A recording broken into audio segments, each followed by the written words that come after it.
Hello, and thank you for joining us here at Westfield State University. I'm here with Mark St. Jean. He's the coordinator of video production and television operations at Westfield State University, and he is the assistant director of academic technology services. Hello, Mark. How are you today? I'm doing great, thank you. Great. So you've been working at Westfield State University since 1992. Why did you decide to work at Westfield State University? Well, mainly because a job opened up here on campus in the communication department for a television studio technician.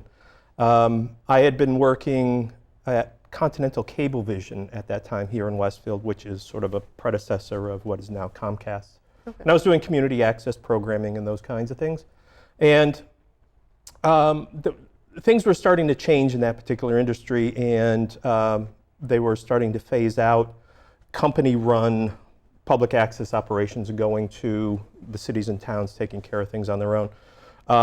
But as luck would have it, this job opened up here at Westfield. At the time I was taking some classes here, so I kind of got the inside information about it and applied for the job, and in the fall of '92 started working here. Been here since. Nice. Well, we're glad to have you here. Well, thank you. And what is a regular workday like at WSU TV Studio?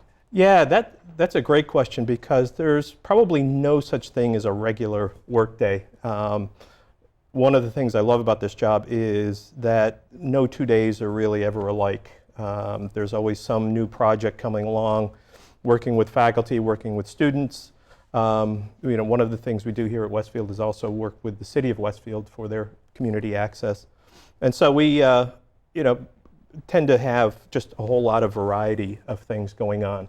So it's nice. There are certain times of the year where things get really, really busy, yes, like now. And there are other times of the year, like during the summer, where things kind of slow down a little bit, and you could kind of catch up on some of the longer term projects and video things that are going on. So it's a nice sort of a pace. But as far as a regular day, yeah, there's just every day is irregular. Yeah. Okay. Yep. So what are some of the changes you've seen to the communication department over time?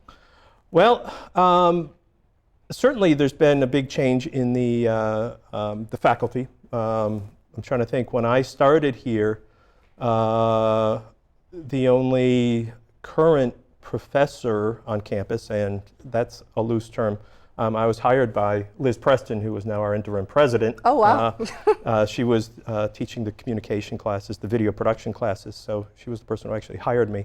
But most everybody else that was in the department at that time have since retired. And I think Maddie Cahill might be sort of the longest standing regular faculty member now. She started like a year after I got here. Oh. But so certainly there's been a change in the faculty, but probably the biggest change is in the technology. Pretty much everything. I mean, one of the jobs I had when I first started here was I was also in charge of, they had a dark room for printing and wow, developing film and printing photographs. So part of my job was to mix chemicals. That's old school. That's old school. I hated that job because it just was gross and toxic and smelly chemicals. Yeah. It was messy. But so things have obviously changed there, and certainly in the video world. Going from a very analog world to now pretty much all digital technology. So that's been pretty exciting.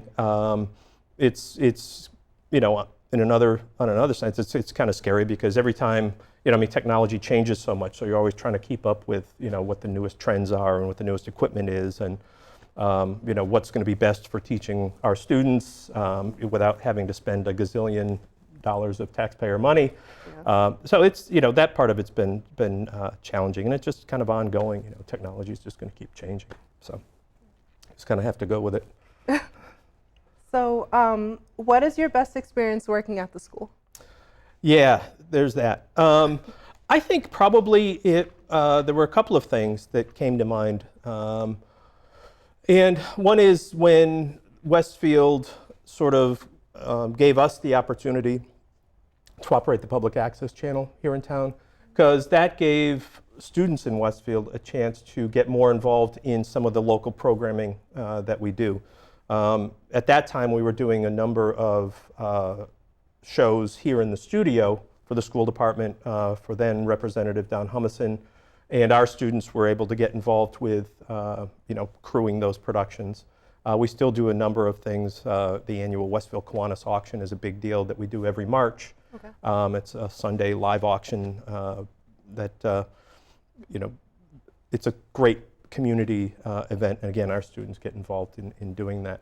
So that was, that was kind of a neat thing. When we took over as schools, Match Wits was another kind of a big event time for, both for me and for the communication department in the studio. Mm-hmm. So those were kind of the bigger events that really stand out in my mind. Yes. So since you mentioned as schools Match Wits, yes. That's a local show that they air at the Westfield State University station in this TV studio. But I just wanted to know why you decided to become a part of as schools Match Wits, the high school game show. Right. It was kind of by accident. At the time, Channel 22, the NBC affiliate over in Springfield, they had been running the show for 45 years, from its start in '61 all the way up till 2006. And for economic or whatever reasons, they decided they were done, they were going to drop the show. So I mentioned Liz Preston. She was chair of the comm department back then and teaching production classes here.